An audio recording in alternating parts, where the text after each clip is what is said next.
everyone. I'm Debra Engle.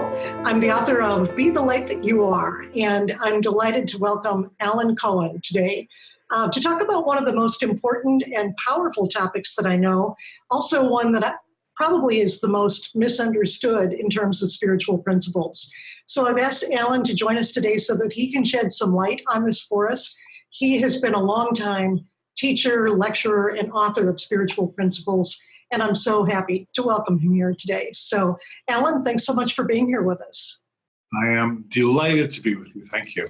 Well, you are known by people all around the world because of the work that you've done over many, many years. But for people who are not necessarily familiar with you, I do want to give you a formal introduction. So you are the author of 24 popular inspirational books, including the best-selling The Dragon Doesn't Live Here Anymore, the award-winning A Deep Breath of Life, and the best-selling A Course in Miracles Made Easy, which is a book in particular that I want to talk with you about today. You've also been a contributing writer for the Chicken Soup for the Soul series.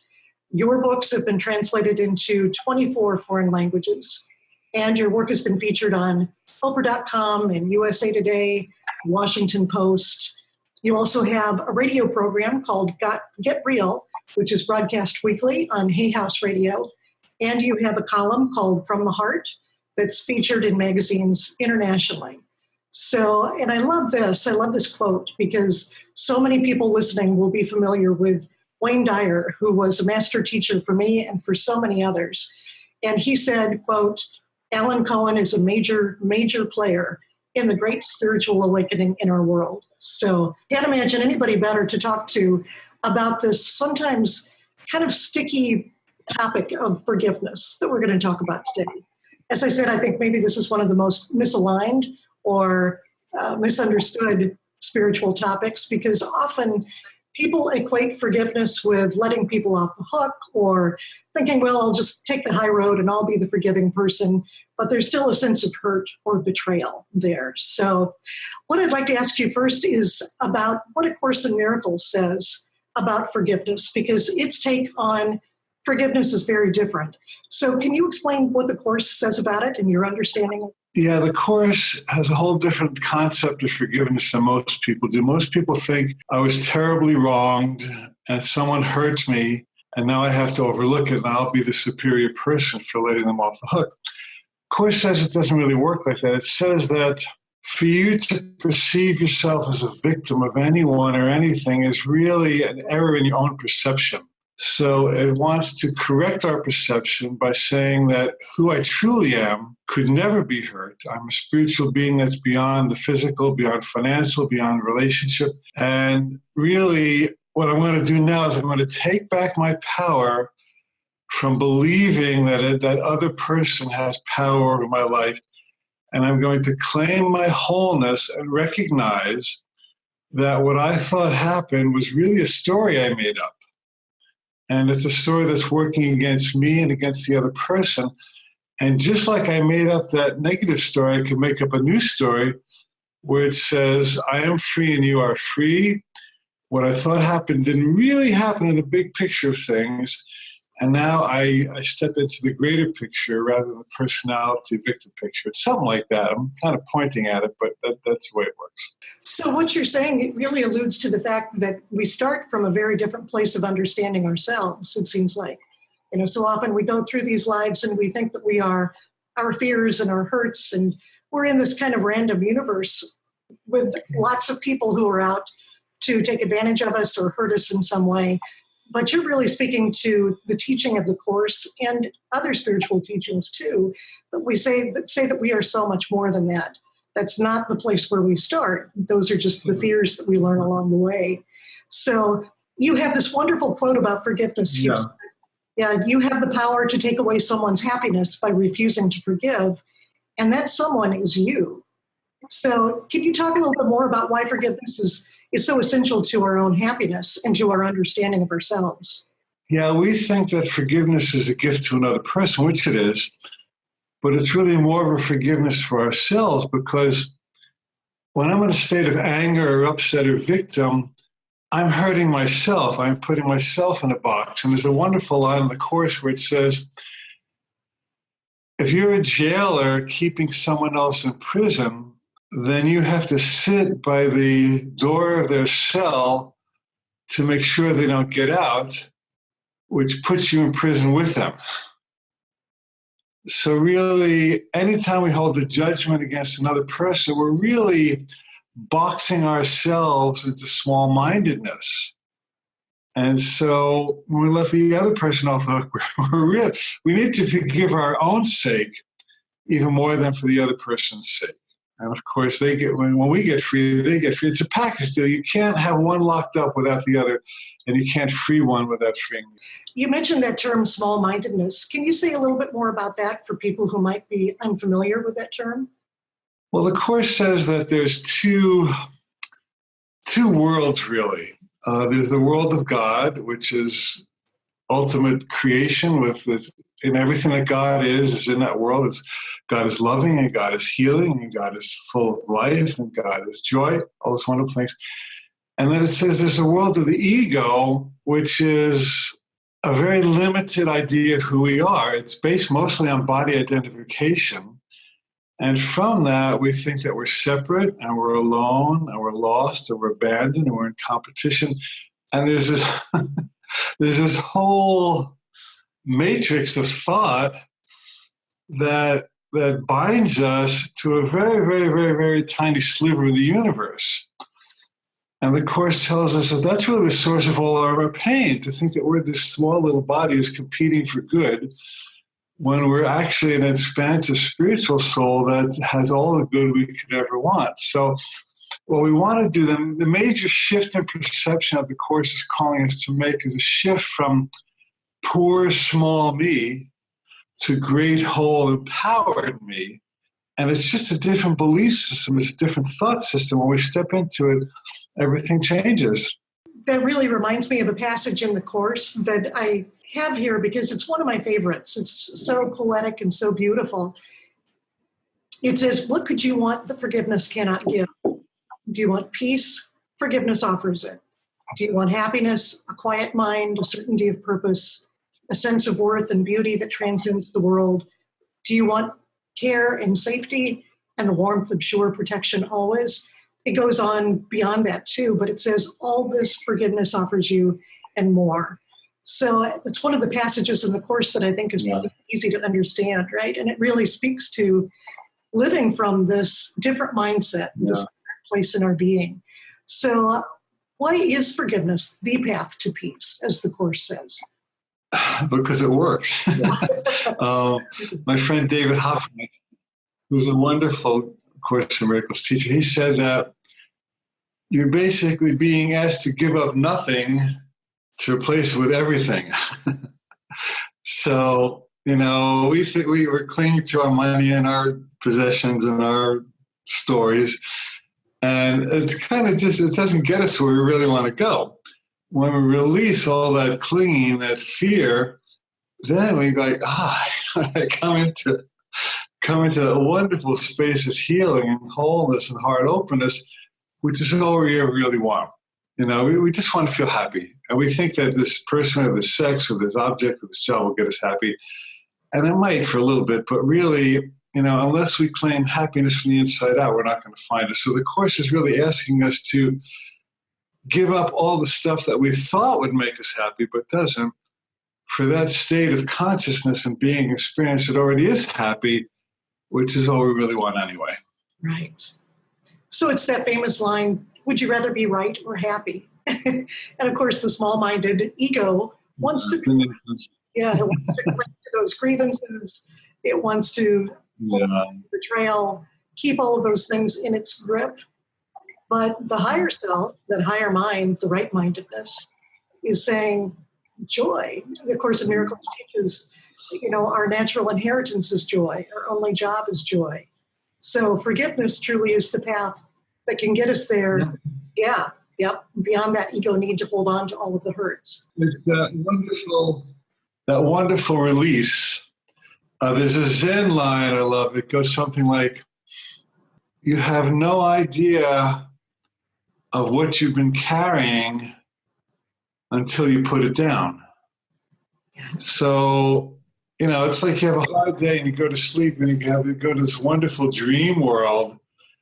And it's like you're just you're just escaping the insanity of the world, and you're coming home to the peace that we were created to feel. I mean, God wants us to be happy. That's the main message of the Course in Miracles. And so once we're willing to give up that which is making us unhappy, everything that we deserve just flows into us naturally, or out from us naturally. Mm-hmm. I do know people who really question that idea that God wants us to be happy, that we deserve to be happy. Not because we earn it in this life, but just because as innate pieces of divine love, expressions of divine love, we are joy, we are light. For someone who maybe is struggling with that idea, that very foundational idea, and questioning, does God want me to be happy? Maybe they've gone through a lot of hurts. They maybe have been through some crises in their life, a lot of loss or grief, and they're questioning, does God want me to be happy? What would you say to that person? Well, it's a good question, isn't it? And we get it often. I once did an interview with Ram Dass. You know Ram Dass, a wonderful spiritual teacher. Do you know him? And I asked him the same question. I said, what would you say to somebody who said there's a world of suffering and a world of sorrow and the world doesn't work? And, Ram Dass had a stroke like 20 years ago, so he has to use his words very chosenly. I said, what would you say to somebody who says that the world sucks and I'm a victim and life isn't working? He really said, change your mind. So I would suggest to that person that everything's a matter of perspective. And there's a wonderful line in Richard Bach's book, Illusions. He says that argue for your limits and you get to keep them. Yeah, they are yours. And so I would invite that person to look at, yes, there's evil, yes, there's darkness, yes, there's pain, yes, there's suffering, and yes, there's grace. So I would invite that person to look at the blessings and the healings and the ways that love has taken care of that person, even in spite of the dark things that have happened. And I would invite that person to step into the vision of where they'd like to go rather than where they're coming from. Tell me about your ideal life. Tell me about your ideal partner. Tell me about your ideal health. And let's see if we can build a vision for how good it can get instead of how bad it's been. And I do a lot of coaching, Deb, and if I can just get a client for a moment to open up a little crack of where I'd like to go instead of where I'm coming from, I have them in my clutches, because from that moment we can step into that consciousness. In that moment, A Course in Miracles says that all you need for a miracle is a little willingness. So in the moment that that person says, well, maybe my life could be better, then you have an opening. And then we walk that opening together, and that's where healing happens. That's where miracles happen. Right. So the Course's take on forgiveness is quite different from what we typically learn or what we think. And I can just imagine, as you were writing A Course in Miracles Made Easy, where you were really translating the Course's teachings, putting them into simpler, everyday language, that I'm guessing that forgiveness was one of those parts of the Course that you sat with for a while, or maybe you wrote and you rewrote. Was there something in particular for you personally that you learned as you wrote about forgiveness in that book that maybe you didn't know before? It wasn't that I didn't know it, but I gathered memories and experiences that edified it. I think the Course has to be really practical. I told the story in the book that I'd like to repeat now if you have a moment. Absolutely. I was once in Spokane, Washington, and I had a friend named Alden who was a really great Course in Miracles student. And he offered to pick me up from one place and take me to another for another meeting. And before I was going to meet him, I had a massage, and I fell asleep on the massage table, and I was late. I woke up, the massage therapist let me sleep, and by the time I woke up, I was late to meet him, and he had waited for a while. I figured I wasn't showing up, and he he went on. And I felt terribly guilty. I thought, well, here this guy is nice enough to give me a ride. And I was indulging in a hedonistic massage, and I fell asleep, and I missed him. And so I just felt terrible. And so I saw him the next day. I said, Alden, I'm so sorry. I fell asleep on a massage table. I missed your meeting. And he said, that's okay. He said, would you like another ride today? And what he did in that moment was that he reversed the belief system of the world. The belief system of the world said, well, hey, you blew me off yesterday. I waited for you. You inconvenienced me. Why should I possibly do something nice for you again? You sinned and you hurt me. And the Course tells us this is the best teaching in the whole Course. The Course tells us to demonstrate to our brother that the sin that he believes he's committed had no effect. Basically, that you were not hurt by his perception of sin, which lets him off the hook. And when Alden said to me, okay, would you like another ride today? He demonstrated to me that I had not sinned and not really hurt him. In fact, he still loved me enough to give me another ride. And, that was the whole Course in Miracles in a nutshell. And so as I was writing about forgiveness, I remembered him, and I remembered other guys who have done stuff like that for me. And I realized that we really do have the power to release ourselves and each other if we're willing to shift our perception from sin to grace, from sin to innocence. The Course is it seems very complicated. It's 1,200 pages and there's 365 lessons. It goes on and on and on. But really, it's extremely simple if we're willing to put it into action. Right. What I love about that story, too, is that you felt guilty for having had that massage and then fallen asleep and having been late. But his forgiveness also showed how pointless your guilt was, that there was nothing to feel guilty about. The Course talks about forgiveness in different ways, but one of the things that it says is to forgive another for that which he has not done, for something that really never even happened. And I think that's such a great example. It's an everyday practical example where, the ego, the small mind, wants to go into guilt, is always looking for something to feel guilty about. But the forgiveness shines a light on that and shows there was nothing to feel guilty about. Nothing happened here that anybody needs to be forgiven for. I love those kinds of examples because those are the kinds of things we all deal with every single day. And yet it's the same dynamics, isn't it, that apply to global politics or to international well-being, conflicts between countries. That we can take all of these same teachings and apply them on what seems to be a much bigger scale. And it's all the same thing. It's all either fear or love. So beautifully stated. There's no difficulty in miracles. So, if it worked between me and Alden, it could work between nations. Right. And that's where we can all have such a huge impact by using these principles, isn't it? That just the steady, consistent application in our own lives and our own minds contributes to a greater whole that then is more peaceful, where the whole is on that path to peace. And it may seem insignificant what we're doing. The story that you just related might seem like, well, that's no big deal. That didn't make a difference in the world. But to know that it truly did, every act of forgiveness changes things.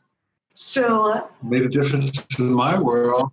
Through my book. Thousands of people have read the book, and that one little moment that Alden gave to me is rippling out to lots of people now. Right. Well, since we really do, the teachings, the principles, as you say, are so practical and really so simple when we just put them into action. I'm wondering if you've got maybe one recommendation that you would offer to people to help them embrace this teaching and apply it to their life. Again, if maybe they're kind of struggling with past experiences. You said so beautifully a couple of minutes ago that this is about looking toward the future, creating a new future, not looking toward the hurts of the past. So is there any other practical tip or recommendation that you might make to help people move forward instead of go backward? Yeah, and in my coach training, I teach a very simple technique that people really like and get a lot of benefit of, and it's basically the teaching of the two voices. And the idea is that every moment is a choice between fear and love. Every thought, every word, every action, it either comes from fear or from love. There's no in between. And so when somebody is troubled, I will ask them, okay, what does the voice of fear say to you about this? So, well, I'm stuck and I'm lost and I'm old and I'm not going to need a partner and no. Okay, thank you. What does the voice of love say? Well, the voice of love tells me that really I live in a world of infinite possibilities and I'm quite wonderful just as I am and I can have what I want. And I'll say, which voice feels better?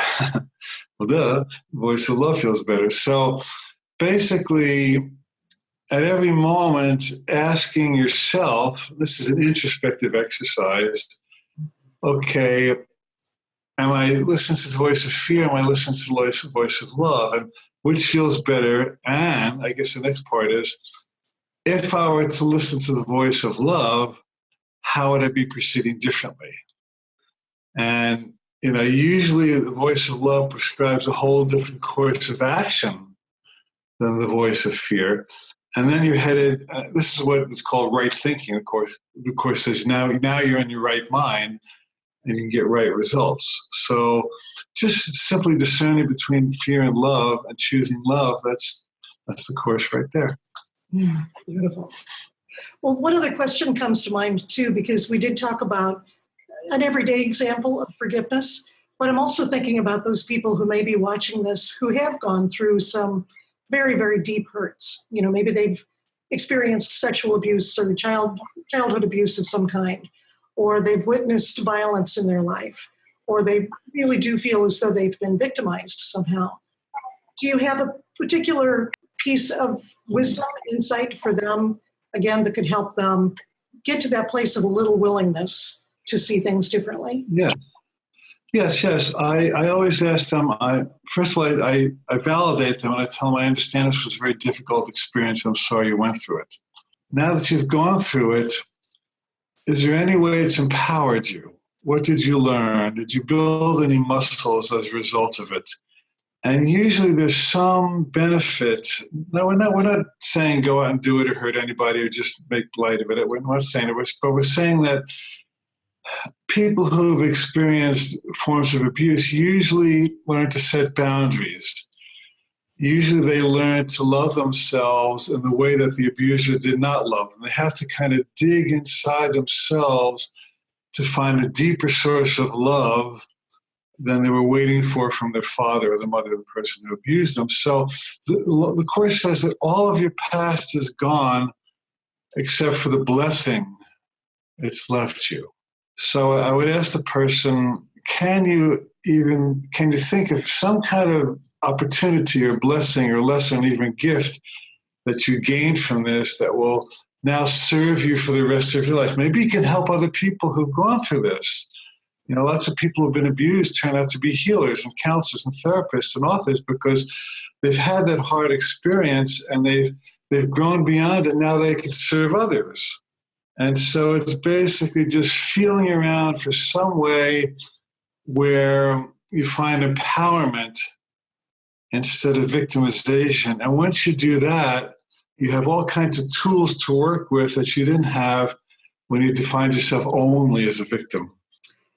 Beautiful. And that's really the choice, isn't it? Right there, the choice between staying stuck in the past and in the fear or moving forward, seeing through the eyes of love, thinking with the mind of love, and seeing the gifts in the world and the blessings. Yeah. Beautiful. Well, is there anything else that you'd like to add? I would like to keep talking for hours, but we're coming to the end of our time.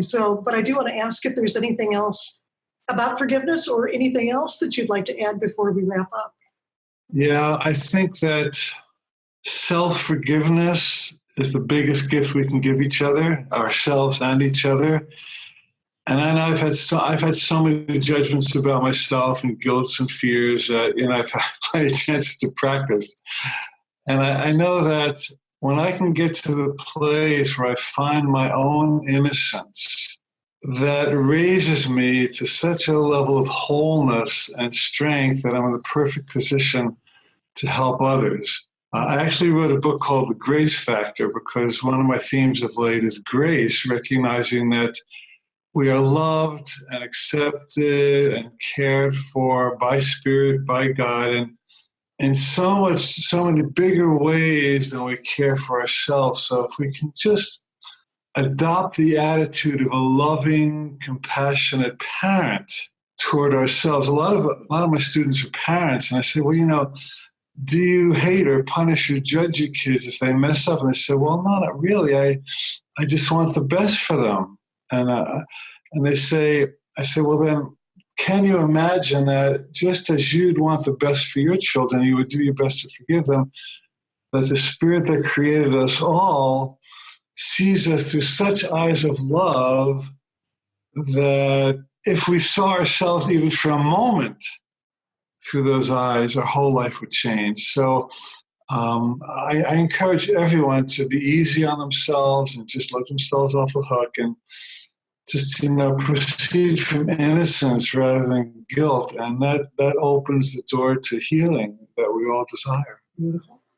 And healing that the world certainly needs, has always needed. But I think maybe a lot of people are feeling like it needs even more healing at this particular time. And as you say, it really all starts with us. So beautiful. Well, Alan, thank you. We have to healing the world starts from inside out. You're doing wonderful work on this too, so I really want to honor you for your writing and teaching and healing, because I respect you a tremendous amount as well. Thank you, Deb. Thank you so much. Blessings to you and to everything that you do. I want to invite everybody who's watching and listening to go to alancohen.com. It's AlanCohen.com to learn more about his programs and events and books. You can also learn more about Be the Light That You Are and find interviews with other amazing people like Alan at my website, DebraEngle.com, and that's DebraEngle.com. So again, Alan, thank you so much. And to all of you who are watching, thank you so much for being here, and keep letting your light shine. Thank you, Debra. Thank you. Honor. Thank you.